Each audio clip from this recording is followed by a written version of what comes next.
3, 2, 1. It's the Puff and Steph podcast. The Puff and Steph podcast. And look, Puff and Steph are both here. Hey, girl, what up? Hey, we're back together again. The band's back together. Yes, Steph is back. She's been on vacation. Oh, man. How you doing? I'm doing okay. I wanted to start by saying something before I forget it. A friend of mine who watches our videos on Facebook, being very honest with me, he said that it looked like I had he paused the video at one point and said, it looks like you have a double chin. And it's because I have weird tan lines on my neck. And I think that sometimes it looks like I have apparently to some people, it looks like I have 3 chins. And I'm very self-conscious, so I have to clear this up. I just have weird tan lines. See? Okay. And sometimes I guess it looks like multiple chins. That's what I was told. So I wanted to clear that up because I got nervous that other people were thinking that too. Okay, why do you care? Okay, let's not get into this. You know that I care. I mean, I have double chins and I don't have to make statements about them. Well, he called me out about it, and then I was like, wait, I think I just have weird tan lines. And I got self-conscious about it. You know how I am. That's how I am. All right. You don't need to ask questions about why I am this way. I just am. Double chins are bad, says Steph. No, but he called me out about it. Oh, stop it. Stop it. All right. Steph wants to make sure, because she's self-conscious, that everyone knows the truth, while at the same time making me self-conscious about my life. Okay. Oh, stop it. All right, let's talk about one of your favorite places. We got some Disney news to talk about. I don't know if you heard about this. One of the logs on Disney World's Splash Mountain ride. Do you know that ride? Yes, I love Splash Mountain, and they're changing it, and I'm so upset. But anyway, yeah. Well, it's sunk into to the ride with riders in it. Passengers tweeted late Sunday, they were past the big drop and just beyond the final riverboat scene. Do you know what that is? Yeah. Okay. When the ride stopped and the log started filling with water, a Disney World employee who obviously hadn't dealt with the situation before told the riders to stay in the boat. So they're stay in the boat, ma'am, stay in the boat. And meanwhile, she's just sinking into the water. Am I going down with the ship? Am I don't get out of the boat. Am I like the band in Titanic? Here on the log flume. It went under as soon as they all stepped out. Pictures, I've actually seen these, show the water would have been up to their necks. So imagine you're sitting there in Splash Mountain and you just you're up to your neck and you're just like, so is this the new feature? Maybe it's a good idea that they're getting rid of the log flume. Well, they're redoing it. I didn't know it was reopened. They had shut it down to redo the theme of it. I think there was something about people didn't like the theme of it and thought it was offensive somehow. Yeah, I think it has something to do with something. The Disney movie, something of the South or something. It's called. Right. Yeah. Right. Yeah. I don't know. So they're redoing the theme. Okay. Well, maybe they should. Maybe while they're at it, maybe do some safety checks. Maybe wouldn't hurt. Maybe make sure that your rides don't have holes in them when you have a water ride. That's terrifying, and I can't believe that they just kept being told to stay in the boat. Just throwing that out there. Just throwing that out. It's a good idea. Okay, continuing down our Disney path, a Twitter user who goes by the name of Mustard Clown tweeted that him and his girlfriend were having an argument, and I'm curious to know what you think, over whether or not the toys in Toy Story could actually die. I don't know why they are having that argument, but they are. Mustard Clown argued that they were immortal, while his girlfriend thinks they can die. The rest of the internet joined in because he tweeted this out. Then a voice of authority, whose name is Lee Unkrich, he actually directed Toy Story 3. He said, where the toys almost ended... That's the one where the toys, spoiler alert, almost ended up in the furnace. Remember? Right. Remember? He wrote, they live as long as they exist, but if they were to be utterly destroyed, say in an incinerator, game over. That's what he says. That's what I was kind of picturing. I feel like as long as they're like not destroyed and they're still put together, they're gonna live forever.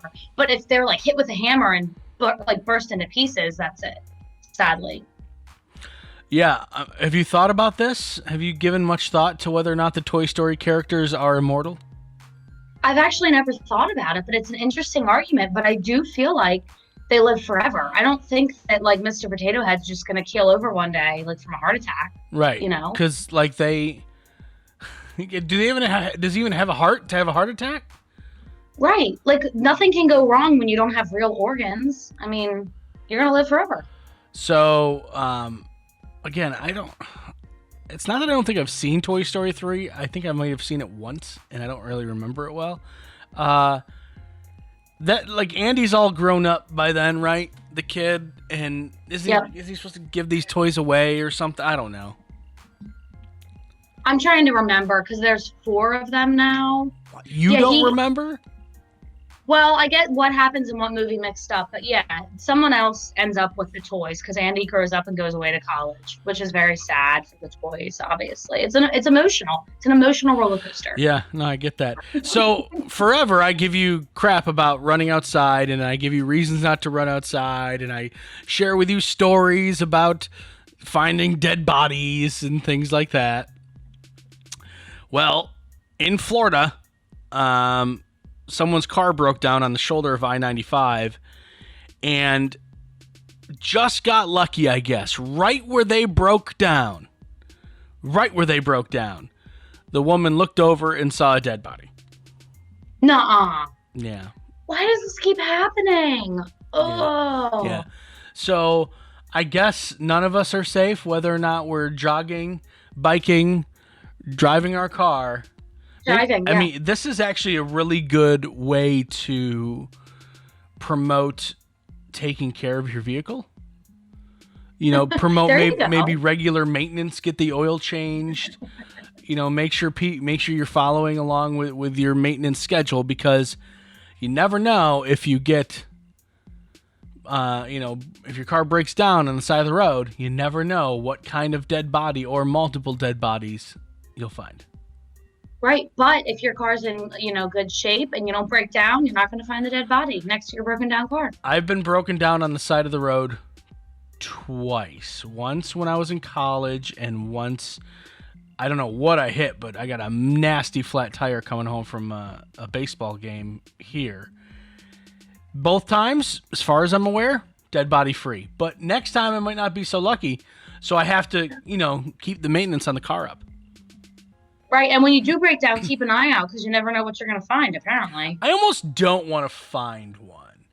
Like, right. If I saw one, I might just be like, yep, I didn't see that.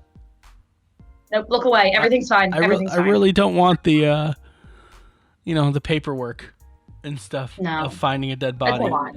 I would make the news, probably. It might be good for the show. That's true. You could be quoted on the news. They'd be like, Puff, how did you find this dead body? Local podcaster finds dead body after talking about finding dead bodies on his show. A little too convenient? I think so. He's now the prime suspect in the death of this person. See, that would definitely make headlines. Yeah. Maybe some attention I don't want, which is strange because I want most attention. Coming up in just a few minutes, the advice column is back. This person flat out says, Steph, don't hate me. Yeah, we'll see what happens. It's the Puff and Steph Podcast. During this time, many are out of work and struggling just to get by. It's good to know that your friends at Capital City Buy and Sell in Harrisburg have your back.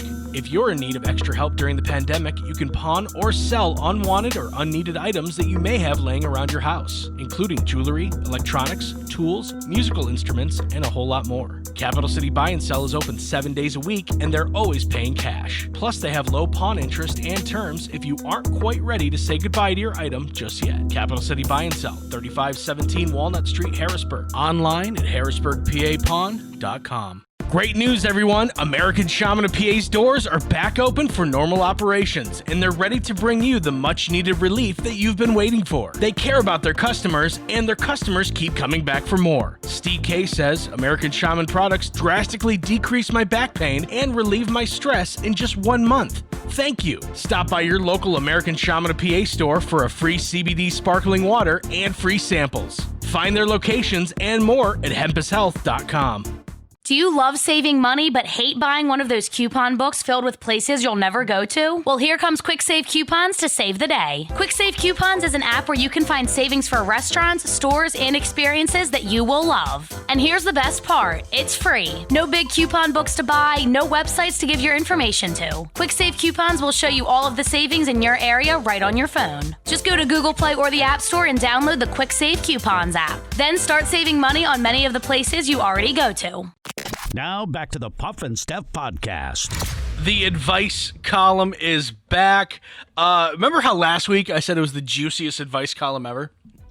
Yes, and it was. Yeah, so my cleaning lady was here the next day, and she goes, was that one real? Was that a real thing? Did somebody really do that? I go, yeah, I got the email. And she's like, that's crazy. And then I started thinking about the people I may know who did. She's like, do you know any of these people personally? Are they from here? Because she kind of lives around the same area I do. And I was like, they did not tell me where they lived. I did not do any research other than the email I got. Do I know the person who emailed me's real name? Yes. Because, if they were named, like Joe Smith, it was like Joe Smith. Or it's like joe.smith at gmail or something like that. Right, but we can't reveal that. No. She was just like, that was crazy. I know. And if you're into that stuff, this is definitely not the week for you. We do have an advice column, but it's not nearly as juicy. I'm just warning you. Don't get used to what we had last week. I don't think that's a common occurrence. And if it is, I don't think it's one that we're going to get asked about a lot. This is from Becca. As far as I'm aware, it's her real name. I don't think she cares whether or not her real name is out there. Dear Puff and Steph, this is a hard email to write because I think Steph is the nicest person and I don't want her to be mad at me. Oh, Becca, what are you doing with your life? A few weeks ago, my husband randomly brought home a dog. Dog's name? Buster. Buster! We already have 2, so what's 3, right? Right. A friend was moving out of the country and was unable to take his dog with him. That's weird. That's stupid. Take your dog, but anyway. Moving out of the country. I mean, who knows what kind of weird laws that the country... I'd like to know more about that. Where's he moving to? Right. Anyway, so apparently without asking, my husband said we would take him in. At first, I was all for it. It was such a wonderful surprise. Oh, okay. So apparently the husband brought Buster home as a surprise. Look, I adopted a new dog. Surprise, new family member. Okay. That's exciting. I'd be thrilled. Yeah. Even she said, such a wonderful surprise. Well, in the last few weeks, our world has been turned upside down because of this dog. He ran away twice. I mean, like, really ran away. First time was for about 12 hours, and the last time it was a day and a half before we found him. He constantly, randomly attacks our other dogs. We have to keep him in a second room now. We hope that this will get better in time. And on top of all of that, I'm pretty sure I'm allergic to him. My 2 other dogs are the hypoallergenic type, and Buster isn't. Ow. And I find myself congested and sneezing all the time, not to mention I break out in mild hives anytime I play with him. Oh, no. Here's the sad part about all this. Even though Buster is a pain, he's a really sweet dog. I'm just not sure he fits here. I love dogs, and I could never imagine giving one up. In fact, I used to ridicule people that would give their dogs to rescues or even worse, abandon them. I used to listen to your Pet Spotlight when you guys were on the radio and curse the dog's previous owners while listening to the stories. Yes, Becca, me too. Now I fear that I might be one of them. Am I wrong to consider rehoming Buster? Should I give it more time? I know we can give him a good life, but I don't know if we're the right fit for him. Steph, please don't hate me. Becca. So that's Becca's conundrum. She has a dog that was randomly brought home. And I think, like, you've worked with rescues a lot, and I think sometimes it could be a pain in the butt rescuing a dog, depending on how many rules and stipulations and things like that the rescues have. But they're put into place for a reason, and this is a prime example of that reason, right? Right. Because I don't want dogs to be brought back after a few days, or even I've seen dogs brought back within less than 24 hours if things aren't working out. So that's why they try to make you like aware of what you're getting into. Right. They do. First, you go to the rescue and you have a in-person visit. Then they bring the dog for a home visit, and then who knows? Like I'm sure some rescues do a temporary thing. Right. Like almost test driving it, even though that's not the greatest. It's an analogy, like a trial run. Right. Trial run's way better. I don't know why I thought test drive. Test drive a 2018 Boxer. Honestly, Becca, and I don't know if I'm with Steph on this one. I'll give you what I think. I think it's best you probably do rehome, and I'll tell you why. Is it possible the dogs start getting along? Yes, 100%. Is it possible that when Buster realizes this is his home, your home is his home, he's not going to run away, or he's not going to have that threat of running away? Yes. But your health has to come first. And if you're like getting congested and sneezing and you break out in hives, even though you called them mild hives, they're still hives. Mild. Maybe it is best that you take your time, don't rush to it. If you can stand having him there, take your time and maybe try to find a better home for him, or see if the previous owner has anyone else in mind that could take him. That's just what I think. I unless you want to take Benadryl the rest of your life, or the rest of Buster's life, I don't think it's necessarily a good fit. And I don't think, as long as you find a good home for him, I don't think there's anything to be ashamed of. How am I doing? Am I okay? My thought is that maybe give it a little bit more time, and I only say that because my father is allergic to dogs, and we had 2-3 dogs my entire life growing up. And again, this is not for me to say because I'm not the one that's having allergic reactions and hives, but I know that he took medicine and he was relatively comfortable with that. So I know that people do get through that. And again, I'm not the one experiencing it, but I know that people who are allergic to dogs do deal with it. And also, number 2, whenever we brought Zoe home, Miley and Angel hated her, and it was really bad. I mean, it probably took like 14, 16 months before they all really got along, and like Zoe was really accepted. So it depends on how patient you're willing to be and how much time you have to put into it, but it really can get better in time. Dogs are very adaptable. But if you do need to rehome, I do not hate you at all, because you obviously have a good heart and are trying to make it work. And I think, like Puff said, maybe reach out to the previous owner and see if they have anybody else. Like, giving it to a shelter is hard because then you don't know how long it'll be there. But if you can find another family to take it, I think that would be great. All right. No, I tend to agree with you. I'm allergic to cats, and that's right. The wife knows that and she likes cats. I don't know. I don't hate cats. I'm just allergic to them. I don't find them as fun as dogs. Right. But she knew going into this relationship, going to this marriage, that we could never have cats. Now, am I deathly allergic to cats? Like, I'm gonna die if they're in their house? No, but don't tell my wife that.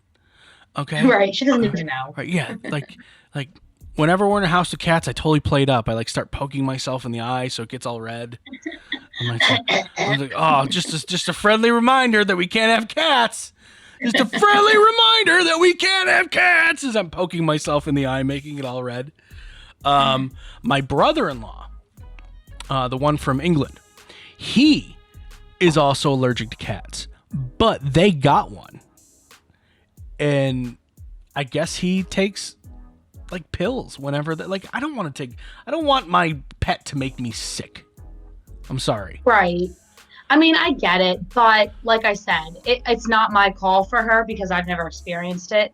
But I know that people, like you said, your brother-in-law, people do deal with it. Yeah, I think he was. See, but the problem is, I don't think he's dealing with it because he really wanted a cat. Now that he has the cat, he loves the cat. Don't get me wrong, but I think it was kind of like he didn't know how to stand up to his wife. You know, like my wife's sister. I don't think he knew how to say no. And right. He's British, so he's polite, right? He's like, "Oh, jolly good. Let's get a cat." You know, I think that's what it turns out to be. Right. All right, Becca. 2 opinions on your issue, kind of close, but I would say at the end of the day, if you're going to rehome it, definitely try to find a family rather than a shelter. A lot of them are overwhelmed all the time anyway. So right. Maybe, just do your best to not put it in a shelter. Do your best to find a home for it. All right, coming up in just a couple of minutes, I'm curious to know where Steph's going to go on this one. I know where a lot of women go, but I also know she's from Perry County. That's the X factor. We'll talk about it. It's the Puff and Steph Podcast. During this time, many are out of work and struggling just to get by. It's good to know that your friends at Capital City Buy and Sell in Harrisburg have your back. If you're in need of extra help during the pandemic, you can pawn or sell unwanted or unneeded items that you may have laying around your house, including jewelry, electronics, tools, musical instruments, and a whole lot more. Capital City Buy and Sell is open 7 days a week, and they're always paying cash. Plus, they have low pawn interest and terms if you aren't quite ready to say goodbye to your item just yet. Capital City Buy and Sell, 3517 Walnut Street, Harrisburg. Online at harrisburgpapawn.com. Great news, everyone! American Shaman of PA's doors are back open for normal operations, and they're ready to bring you the much-needed relief that you've been waiting for. They care about their customers, and their customers keep coming back for more. Steve K says, American Shaman products drastically decrease my back pain and relieve my stress in just 1 month. Thank you. Stop by your local American Shaman of PA store for a free CBD sparkling water and free samples. Find their locations and more at hempushealth.com. Do you love saving money but hate buying one of those coupon books filled with places you'll never go to? Well, here comes Quick Save Coupons to save the day. Quick Save Coupons is an app where you can find savings for restaurants, stores, and experiences that you will love. And here's the best part, it's free. No big coupon books to buy, no websites to give your information to. Quick Save Coupons will show you all of the savings in your area right on your phone. Just go to Google Play or the App Store and download the Quick Save Coupons app. Then start saving money on many of the places you already go to. Now back to the Puff and Steph Podcast. Steph, are you pro or anti hunting? This is a tough one for me because I love animals and personally I could never do it. But like you said earlier before the break, I'm from Perry County and pretty much everyone there hunts. Heck yeah. My parents never did, like my dad never did, but like all my friends' parents did. A lot of my guy friends do it. So I'm not against it, but I don't always enjoy the dead animal pictures on Facebook because I like animals. What about, and I guarantee being from Pico, you went into some Pico houses and you saw this. What about animal heads hanging on the wall in rooms of the house? It's not my favorite thing, but like you said, it's all over Perry County, so I'm kind of used to it. I personally don't ever plan on having a bunch of those necessarily hanging above my living room couch. All right, so let's say you meet the man of your dreams, and he just happens to be a hunter, and he wants to have at least one room in the house where he can hang all of his dead carcass trophies all over the wall. See, ideally, that could be his man cave, or like a basement, and I'm fine with that. But I don't want it to be necessarily the centerpiece of my living room. It's over your fireplace. No. This giant elk head that he shot. No, that makes me kind of sad. I ask you this because out of California, they're trying to restrict trophy hunting by banning importation or possession of endangered animal parts. Let me explain. If a LA hunter, guy who lives in LA, but he hunts. Let's say he's wealthy. He goes over to Africa. He pays the fees, right? Because in Africa, it is legal to hunt things like elephants, things like lions, things like tigers. If you have, I don't like that. If you have the fee, well, those fees actually pay for the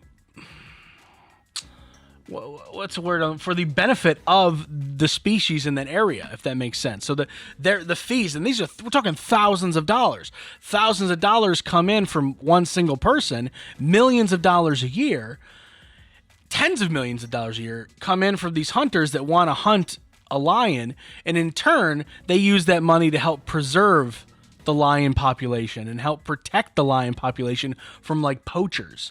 So they'll only let you shoot and kill X amount of these animals a year, and the rest will hopefully grow, and they'll keep growing the population. It's actually helped grow endangered species populations in Africa. Did you know that?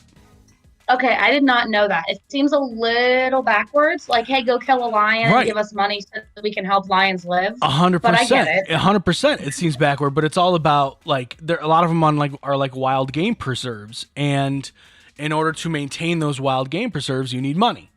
And how do you get money? Okay, you say, well, we can allow, and I'm just throwing out a number because I don't know what that number is, but we can allow 50 lions to be shot this year. But in turn, they're helping, keep that area safe from poachers. So the population can actually tick up, and it has. But California now says that if I love hunting and I live in California and I fly to Africa and I shoot an elephant and it's mine and I legally do it, I am actually not allowed to import that elephant head or whatever, or lion head, or ivory tusk, or whatever. I'm not allowed to import that back to put on my wall at all. I'm not allowed to possess it. Wow. What do you think about that? I mean, I gotta say, as an animal lover, especially those species that be endangered, I don't hate that law. Although, if you're legally allowed to do it in Africa, it's like a conflict that you can, then you can't bring it back. So what do you do? Right. I mean, there's already things like laws, like you're legally allowed to smoke weed in Amsterdam, but I can't take it and bring it on a plane and bring it back home. I can't buy it in Amsterdam legally and then import it back to America. Right. So there are, precedents set, if you will. But I think this is a little messed up, to be honest with you. Because yes, it's not for me. I'm not a guy. I don't really have a big game hunting bucket list tab that I like to mark off. But if you pay, and it's going to actually the benefit of the mass population minus the one you take down. It's not at that point. You've already done it. The animal's already dead. So what's the point of trying to govern whether or not I can bring it into the country? I guess they probably think that it's going to discourage people from doing it at all. Because why would you do it if you can't bring it home? So maybe that's their goal. But could people fly into a different state and then drive with their elephant head into California? Sir, what do you have in your back? It looks like a tiger head. What are you doing? Are you doing a tiger head? Is that from Africa? No, it's Carol Baskins. I took care of it. Right, you'd have to hide it. Wow. All right, time to stump Steph. A recent survey says that 51% of men do this for the family. What is this? 51% of men do this for the family. What is this? Is this something around the house? No, like taking out the trash or something? No, it's not like that. They do this for their family. Oh, taxes. Nope. 51%. I would say that even less than 10 years ago, it was definitely the other way around. Women were doing this way more than men, and now it looks like men are doing it more than women. I do it more than my wife, at least lately. And it's not housework. No. They do this for their family. But it is a chore. Ooh. How often do you have to do it? Is it like a weekly? I would say once a week. Some people go once every other week. We do it about once every week. You have to go somewhere to do this? Yeah. Yeah. Although they're making it easier now. Grocery shopping. Did that give it away? Right before you said they're making it easier, it kind of started to click in my head. Yeah, we actually started doing the one where we order online and then drive to the store and they put it in your car for you. You should do that. Have you done that? You should do that. It's the easiest thing. I haven't done it yet. You don't have to step foot in the grocery store. You order everything online. You can. It's actually it keeps us from like buying crap food too. Like you're not like, oh, I'll take this and this and this, and all of a sudden you look down, you got 8 different kinds of potato chips in your car. No, you don't have to do that. You just say, this is what I'm ordering, and this is what they bring out to you. Right, and you're not walking past like the Chips Ahoy and saying that they're on sale. 100%. That's what we've been doing. It's cool. Nice. All right, just under half of all men surveyed said they keep doing this. They keep this in their cars and trucks at all time. What is it? Just under half men said they keep this in their cars and trucks at all time. What is it? Wait, do I have? Nope. I actually have this. I didn't think I did, but I have this. And normally I didn't, but I was doing something for the podcast, so now I have one of these in my car. Is it a weapon? No, definitely not a weapon. It's like the exact opposite of a weapon.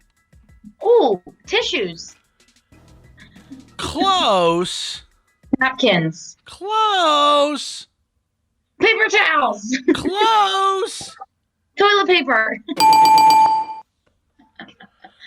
Oh, that's why you have it. I was like, what does he have from the podcast in his car? When I was a toilet paper fairy.